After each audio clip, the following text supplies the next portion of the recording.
Thank you, everybody, for joining M&A 101. This is a very high level introduction to merger and acquisitions. And if any of you want more detail later, feel free to actually click on the link that will be provided by the team to schedule calls. And we would be able to provide a call. So let's get started. So my name is Roman Lee. I am a Senior Director of M&A and Finance here at Layton. My role is pretty much threefold. I do North America finance, where the typical strategic finance reporting and so forth. I also lead the M&A advisory for Layton in North America for covering US and Canada. And also I run the corporate development practice at Layton, where we do international acquisitions throughout the globe. Quick background about myself. I've been in M&A for over 10 to 15 years now, started with investment banking in light boutiques and, slowly transitioned into doing M&A for companies, which has been great. Let's move on to the next slide. So some of you may be aware, some of you may not. Just to give you a quick intro about Layton, we are an international firm, our corporate headquarters in the UK, but we are in 13 countries. We have over 50,000 clients, and we also have 3,000 employees spread across the globe. We started with R&D tax credit and slowly expanded to other services, hence this one as well. And it's been a great journey so far. In North America, our offices are in Boston, Phoenix, New York, and Houston, as well as San Francisco. And in Canada, we are in Montreal, Vancouver, and Toronto. Moving on to the next slide. The agenda for today again is the types of deals that I've seen in my past, understanding the really high-level process of sell-side and buy-side M&A. And also some integration challenges that I've encountered, right? I would like to share more of my personal experience so it's much smoother and it connects better with the topic. And also after that, we have the light Q&A. So types of deals. We usually see three types of deals: horizontal, vertical, and conglomerate. So I'm going to use Layton as an example to make this much smoother. So let's say horizontal would be if Layton we're doing R&D tax credit in a specific market. We are expert there, but we would like to get into a different market where we'll be able to, get more clients, more synergies, and also brand. So we would have to look at, just give you an example would be, if we were on the east side of the US and we wanted to conquer the west side, then the goal for us would be to look at a competitor in that specific market that has brand recognition, clients, and also, fresh new expertise that we can bring on into Layton. On the vertical M&A would be you buying a vendor, right? Let's say if Layton itself, our consultants are delivering the work, but we realize that by using a vendor, it makes the process much smoother, much faster, makes life easier for consultants, which hence with dominoes effect to a better process and better experience for clients. Then we will look at it. A vendor, for instance, if it's a software company that we used, then we will look at acquiring that software. So that would be called a vertical integration.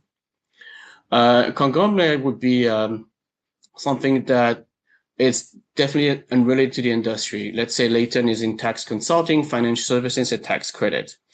And let's say if tomorrow morning we decided to wake up and say, you know what, there could be some synergies if we enter this specific market. So let's say tomorrow we decided, let's jump into insurance claims.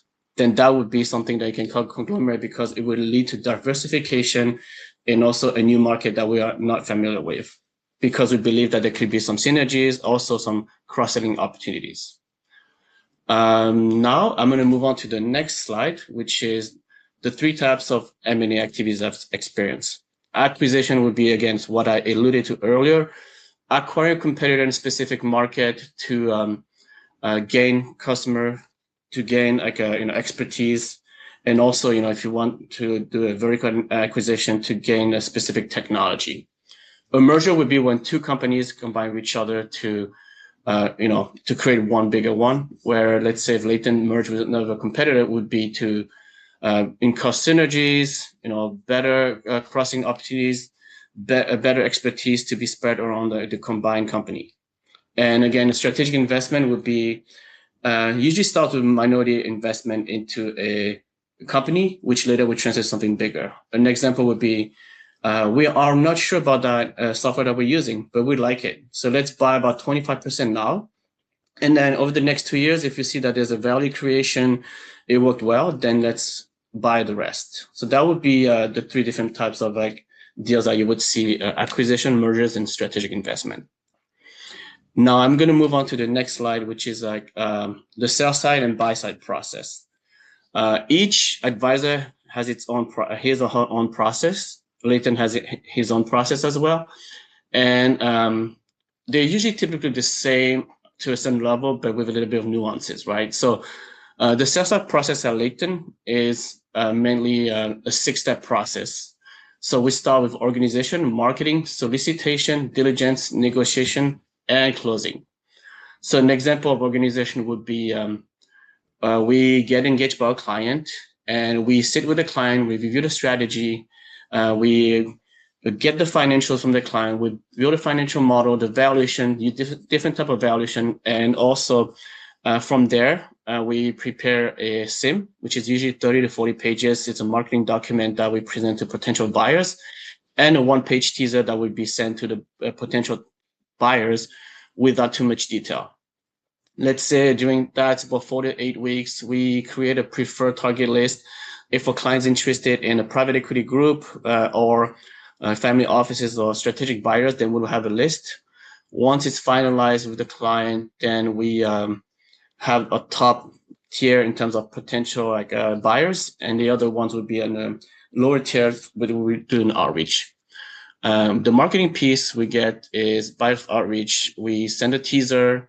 There's potential buyers are interested. They sign an NDA. We share the SIM, and then we prepare the management for potential vetting calls. As whoever sees the SIM is interested in moving forward, we want to have some management discussion. That will usually take 5 to 8 weeks in terms of marketing that deal and getting to this process. Then we move into the solicitation, right? Out of the, let's say we get 20 interested parties, 5 of them send the LOI, we review those of a client, we get on another call with the management to discuss, and we would take on the top 2, top 3, which both parties sign, and then we move on to due diligence. With the selected potential buyers, we would have it will be the open book, right? As a potential buyer, you would see everything from the operations, the financials, the legal. Every piece that you're asking for will be shared in a data room where we can access, you can access, and our client can access. At the same time, we'll be preparing our client with the management due diligence, financial due diligence, and the legal due diligence preparations for any type of questions that may come up, what we can share, what we should not share at this stage. And then it would lead to the negotiation of the SPA and APA. So SPA stands for Stock Purchase Agreement, and APA, Asset Purchase Agreement. Usually at this stage, we evaluate the bids, the final conditions, and we pick the best one out of the, let's say, 2 or 3. And if there's an employment agreement that the buyer wants the client to stay on for X number of years, or strategy or integration plan that you as a seller and the buyer want, then we will review that. Then we move on to the last week, which is closing, step 6, which we sign the SPA, the APA, capital is deployed, final closing and handoff, where the buyer takes the business and provide a strategy to take it to the next level. So in a nutshell, it's a 6-step process on the sell side at Leighton. On the buy side process at Leighton, it's a little bit different, as well as a little bit similar, right? Again, 6 steps: strategy, solicitation, introduction, analysis, negotiation, and closing. On the strategy side, once we are engaged by a buy-side client, we define the strategy, understand the investment mandates, such as I would like the target to have X amount of employees, revenue, EBITDA margins, this specific market, and the founders to have X amount of years, not being founder dependent, and so forth. Once we get that, we create a target prep, usually a list of 100 plus that we're going to reach out to. And then we moved on to the solicitation, which is vetting calls, meetings, and narrow them down to the top 10 for a client. A lot of advisors tend to just focus on the qualitative side of things, but we also like to focus on the quantitative side. We also like to focus on the qualitative side. Apologies for that, because numbers can be good, right? It could have a great EBITDA margin, but if the culture or the qualitative sides don't fit, then the deal will not work. Once we get that, we present to a client. They like the top 5. We move on to the introduction call with the other management and our clients to discuss the, like Q&A, introduction, get to know each other. And after the call, we revise with both parties if there's any interest to move forward or not. If there is, then great. We move on to what we call the analysis, where it's a request for financial information. We get the target financials. We do EBITDA adjustments, financial projection, modeling, structure the deal, value the company, and help the client draft a non-binding LOI or IOI, and we present that to the target. Assuming everything was great, the target likes what they see, or there's a small things to change on the LOI, and it's done. We move forward to the diligence, where the target or its advisor will open the books. They have a data room where if they don't have a data room, we can do that ourselves and provide a list of usually between 50 to 100 items that we require for operations diligence, HR, financials, real estate, advisory, IT, and legal diligence. And we will also help our client in terms of engaging a financial due diligence legal firm and an accounting firm for the financial due diligence. We would help with drafting the SPA and APA along with the legal team hired, and also looking at employment agreements and integration plan. Assuming everything works fine, the diligence takes 6 to 12 weeks. Everybody's happy. We will present the SPA and APA to the seller. They like what they see. We execute on that agreement, and we pretty much help the client finance the closing and integrate the company into the client's company or a portfolio. So in a nutshell, this is the 6-step process of a buy-side M&A process, Leighton. What I would like to do next is discuss some challenges that I've noticed on integration pieces that myself have experienced. The main one that I would like to focus on is our cultural integrations, misaligned expectation, and regulatory hurdles. For cultural integration, I can give you an example of an experience I had myself when I was at a portfolio company of a private equity group, where we sold the company for $660 million, and I helped the CFO with the integration piece. So, and help integrating our company into the buying company. The misalignment of the culture there was, it was a lot of me versus us, where all small company was working as a team. Over there was very fragmented, segmented. So that pretty much led to slower decision making, productivity slowed down, and therefore the synergies realized much later and after X amount of years to make sure once everything started aligning. On the same deal, the misaligned expectation was, for example, I was on a corporate development side.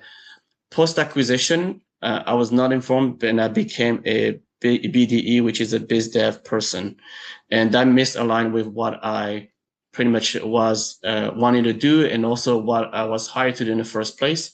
So that led to a lot of departing. I left the company, and again, it reduced value and conflict and created internal conflicts, right? And the last piece I would like to point out is the regulatory hurdle.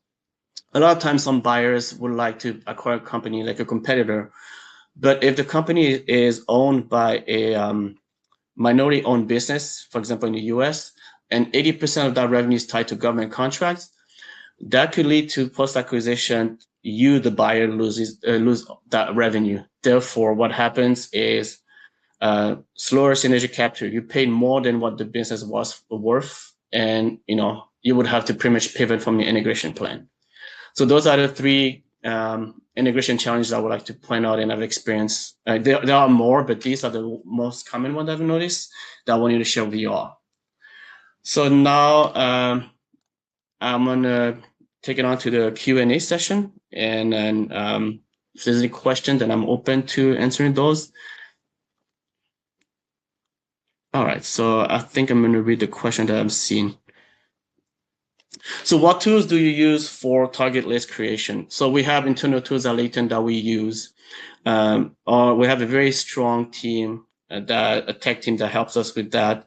We also use, other platforms that everybody uses as well, such as Zoom Info, but on a more targeted list, we have internal tools that is pretty much proprietary.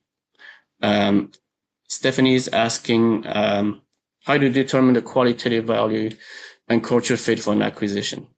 Yeah, so it's a good question. So I would say when I get on a vetting call, the first call before I even present it to you, let's say if you're a buyer, then I can pick up some cues where by talking to the founders, I can pick up some cues because we work together for some time now. I understand how you work and I understand what your culture is about. And when I interview or when I vet a potential target, you can totally pick in terms of like if it's like that person only talks about themselves, or you can look at the reviews, and also sometimes you can also see the way the body movement is during the call. So those are some of the cues I pick up.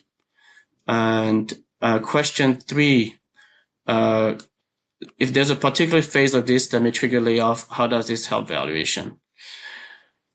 So technically, usually when you get close to the APA, SPA, usually when the founders who is selling the company has to inform his employees. Usually the buyer on the LOI would pretty much tell you that they would like for the key employees to stay on. So if the key employees do not stay on, that matter a lot, then usually it doesn't even go past the LOI, in my experience. What mainly triggers evaluation would be your client's concentration. Let's say if you have more than 20% of your clients that make up the top 5 clients, then that could trigger evaluation or some type of clause or clawback.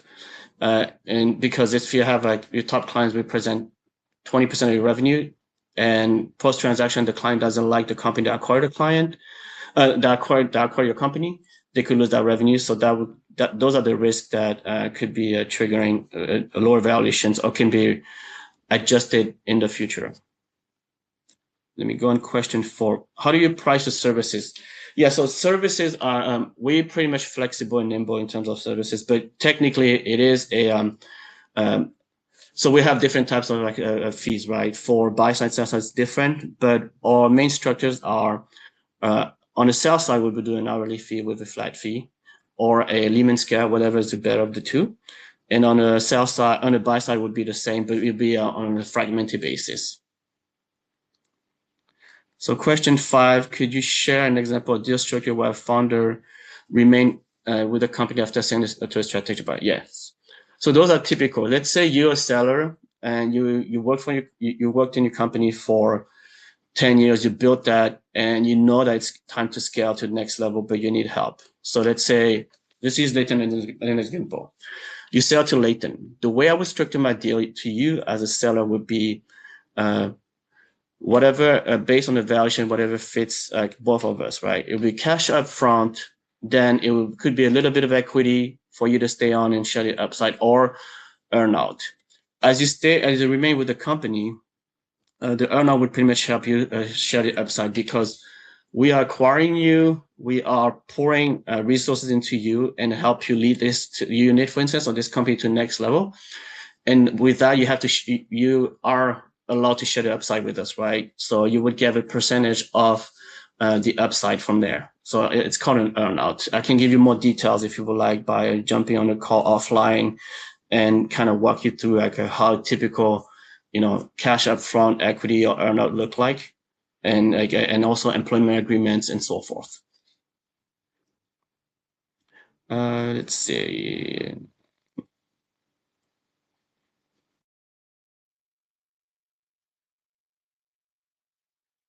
So interest rate, yeah, a lot of times interest rate make an impact. I would say an example would be if the interest is high, then a lot of companies, I mean, from my experience, tend to defer in terms of like doing acquisition through debt, right? So we would pretty much construct the deal through an earnout from there. Your example of the company you manage, let me read the questions. Your example of the company you manage, we are not in that range. How small do you assist company buys? Yes, that's a really great question. So technically, our sweet spot would be companies that have a minimum revenue of $5 million and an EBITDA margin of 10%. So those would be a sweet spot. However, if you're a company, let's say that is tech or software company, then there's other ways to value the company, right? Not only based on EBITDA or discounted cash flow analysis or so forth. We can find a solution there. But technically, our sweet spot at $5 million in revenue and 10% EBITDA.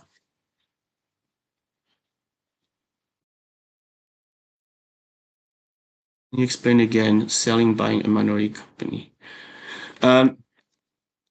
So the only downside of doing a minority acquisition when you invest in a company is that you don't have control, right? So I would say on your contract, on your engagement, LOI, APA, you would have to use your attorney to find a way for you to be able to make decision or have influence. Otherwise, if you only focus on the minority, then the opportunity of voicing yourself may be limited.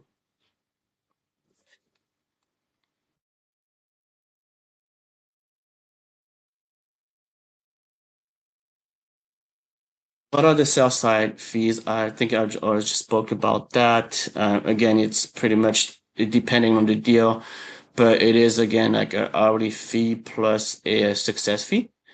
And then how is enterprise value determined by Leighton? So enterprise value, so the valuation depends, right? We used a discounted cash flow analysis, EBITDA multiple. We also comparables and historical data, historical of comparable companies that are in the space. A lot of advisors, a lot of companies tend to value. We pretty much like value differently. For example, if a company, some buyers would just look at 3 years financials and provide a value from there. Leighton, for example, when we look at companies or when we have some clients look at companies, we can value based on that. Also do an average where we look at future like a projection of the company, future results, and average that with the previous result by structuring the deal in a specific way. You're de-risking yourself as well as like ensuring that both parties share the upside. Does latent effort on the sales side focus on future and a price value of the past? When a company supplies.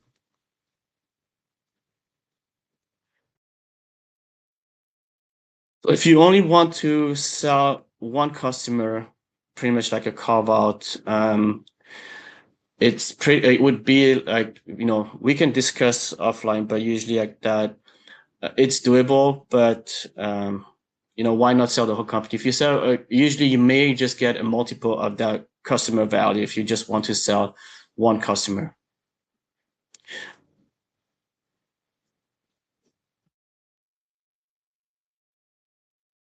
I hope that answered your question, Rick. If not, let me know. Try to be more detailed.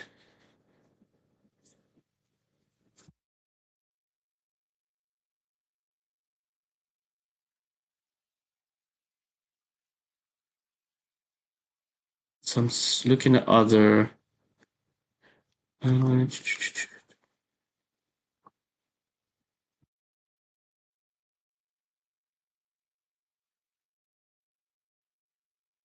Yeah, so one question that I've just heard from Michael is, let's see.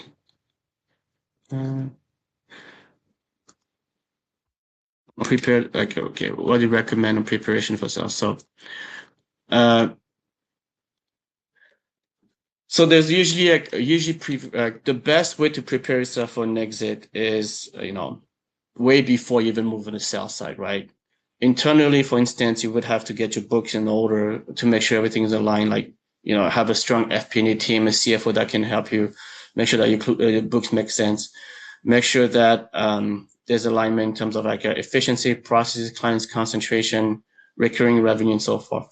Another thing that I would actually tell each founders to focus is make sure that you are not founders dependent, right? If your company is not founders dependent, a lot of times you get higher valuations and it's easier to sell because let's say if tomorrow you sold the company, you decided to retire and not provide some like value to the company, let the buyer handle it.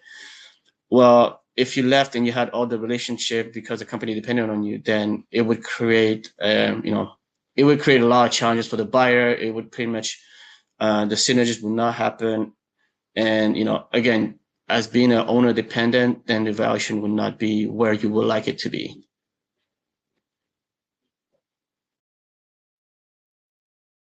No problem. Thank you, Michael. All right. I think we have about 4 minutes left. Any more questions?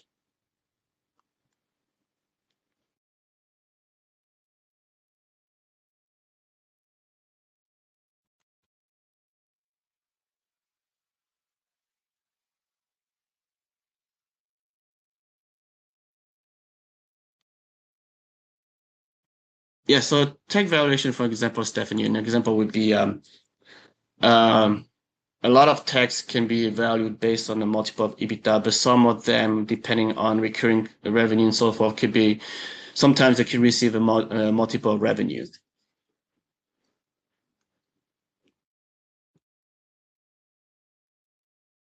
As well as some other valuation metrics that you can use on the discounted cash flow analysis.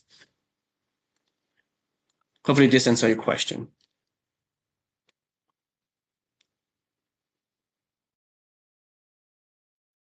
And again, this is very high level. So if you want to dive deeper into more questions that that are more detailed, feel free to click on the link and we'll be able to discuss one-on-one through a different call to have more understanding, so you to have more understanding.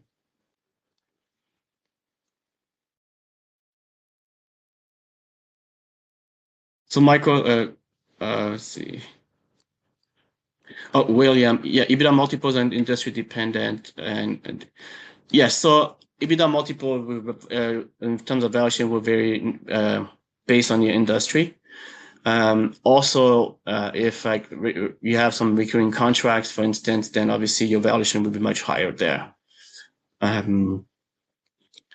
Michael, what is the number one issue a sale can cause that cause them to fail? So as you know, 80% of M&A deals do not close, but a lot of times deals don't go through because of things that you may find in diligence. Let's say after you sign the LOI, you find things that may diverge from what pre-LOI was mentioned, right? And for example, I can give you an example of what I've been in the past where we had a deal that we offered $25 million. We went to the due diligence and we were a week before closing the deal. Then the seller came back and said, we want $30 million. So there was a $5 million delta there, which we knew that the market, based on the cycle of the market, they were not worth the $30 million. So we tried to find the middle ground, and since there was a big gap of 5 million between the two, then we had to walk away from the deal. Sometimes you realize that a lot of times when you get to the APA SPA, then the seller may ask for something different, or the buyer may ask for something different that did not align to what you guys discussed pre-LOI.